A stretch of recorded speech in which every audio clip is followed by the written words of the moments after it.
Hi friends. मेरा YouTube channel ऐसा भी बहुत ही इजी लैंग्वेज में किसी भी टॉपिक को समझे। मेरा नाम है रुद्र प्रकाश और आज जो न्यूज़ में रहा है वो ब्रिटेन रहा है। ब्रिटेन में पॉलिटिकल अनस्टेबिलिटी, वहाँ के प्रधानमंत्री ने अभी रिज़ाइन दे दिया, इस्तीफा दे दिया है।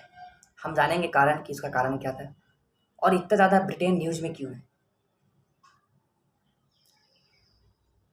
सबसे पहले वहाँ पर पॉलिटिकल स्ट्रक्चर के बारे में जानते हैं। जिस तरह हमारे यहाँ लोकसभा है और राज्यसभा है, उसी तरह ब्रिटेन में वहाँ के लोकसभा को हाउस ऑफ कॉमन और वहाँ के राज्यसभा को हाउस ऑफ लॉर्ड्स के नाम से जानते हैं।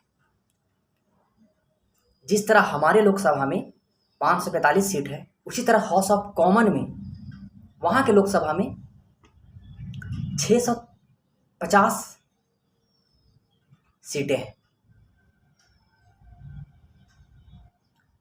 ब्रिटेन में जो दो मेजर पार्टी हैं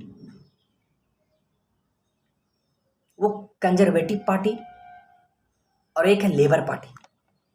जिस तरह हमारे यहाँ कांग्रेस पार्टी और भारतीय जनता पार्टी है,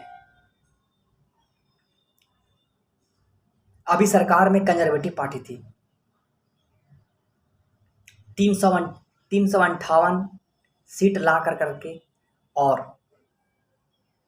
वो ब्रिटेन के को चला रही थी, ब्रिटेन में गवर्नमेंट बनाई हुई थी।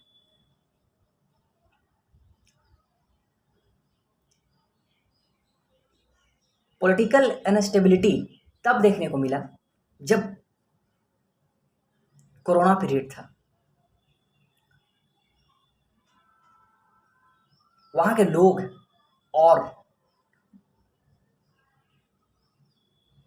और कंजर्वेटिव पार्टी के मेंबर्स कुछ मंत्रियों के एक्टिविटीज से बहुत नाराज थे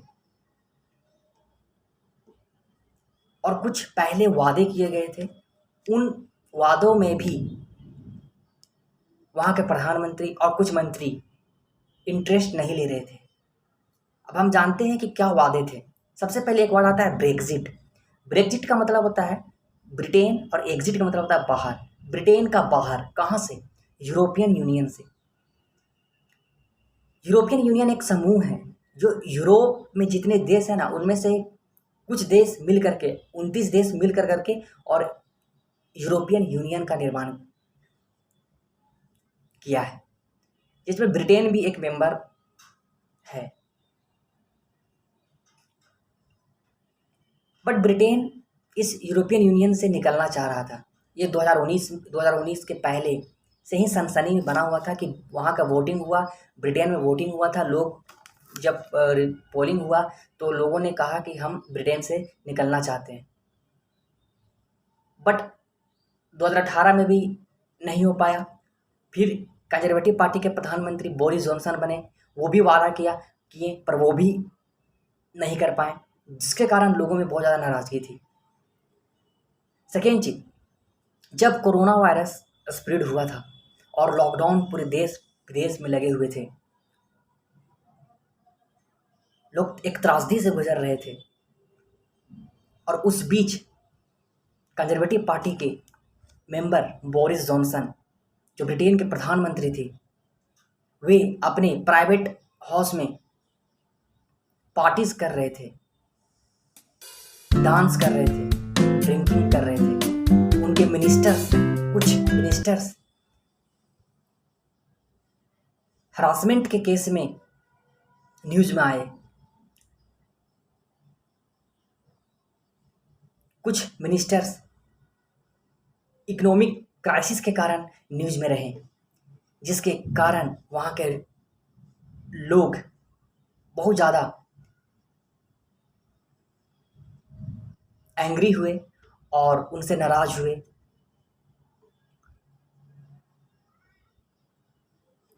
और उनके विरुद्ध खड़े हुए। बोरिस जॉनसन के सपोर्टर्स, जो कंजर्वेटिव पार्टी के मेंबर्स थे, वो भी बोरिस जॉनसन का सपोर्ट देना बंद कर दिया और बोरिस जॉनसन के पास एकमात्र ऑप्शन था कि वो प्रधानमंत्री पद से त्याग देते, जो अभी रिसेंटली 2 दिन पहले वहाँ के प्रधानमंत्री ने रिजाइन दे दिया। अब प्रधानमंत्री का सीट वहाँ खाली है। बट ब्रिटेन न्यूज में इसलिए सबसे ज़्यादा है क्योंकि जो अभी वहाँ पे प्रधानमंत्री के लिए खड़े हुए हैं, जो कैंडिडेट खड़े हुए थे और अभी सब छटते अभी मात्र 2 बचे हैं और 2 काफ़ी ज़्यादा कंपेन कर रहे हैं।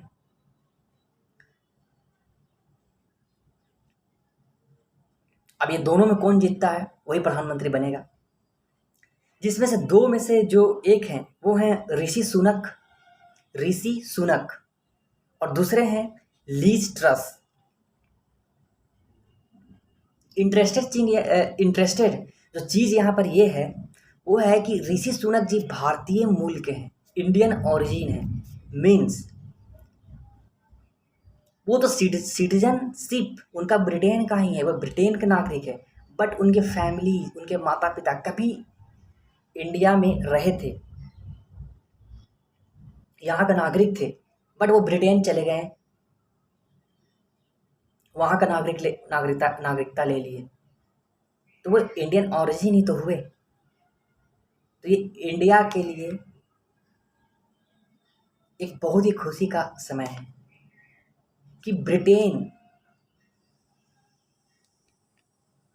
का सबसे सुप्रीम जो पोस्ट है, जो पूरे एडमिनिस्ट्रेशन को कमांड करेगा, वो एक इंडियन होगा। अगर वो जीतते हैं तो सबसे ज़्यादा चांस जीतने का ऋषि सुनक जी का ही है।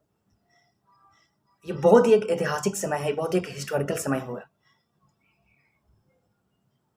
क्योंकि वही ब्रिटेन जिसने भारत में 300 साल तक राज किया,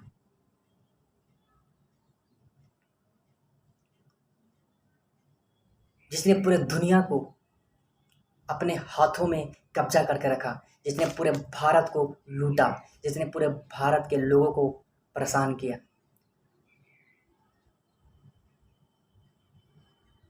आज भारतीय होने के नाते हमें गर्व होना चाहिए कि आज ब्रिटेन का जो सबसे बड़ा पद है प्रधानमंत्री, वहाँ पे राज आज एक भारतीय मूल का व्यक्ति करेगा।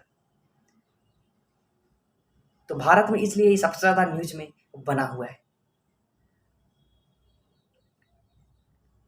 ब्रिटेन का कंडीशन ऐसा हो गया है कि वहाँ पे लोग भूखे के शिकार हो रहे हैं। यूनिसेफ आज 70 साल में ये पहली बार ऐसा हुआ है कि यूनिसेफ ने हंग्री चिल्ड्रन के लिए फूड प्रोवाइड्स किया है ब्रिटेन में। वही ब्रिटेन जो आए दिन लोगों को लोन्स प्रोवाइड करता था, जो आए दिन इन्वेस्टमेंट के लिए जाना जाता था, जो आए दिन एग्रीकल्चर प्रोस्पेरिटी के लिए जाना जाता था, जो एक्सपोर्ट इंपोर्ट के लिए जाना जाता था, आज उसकी हालत ऐसी हो गई है।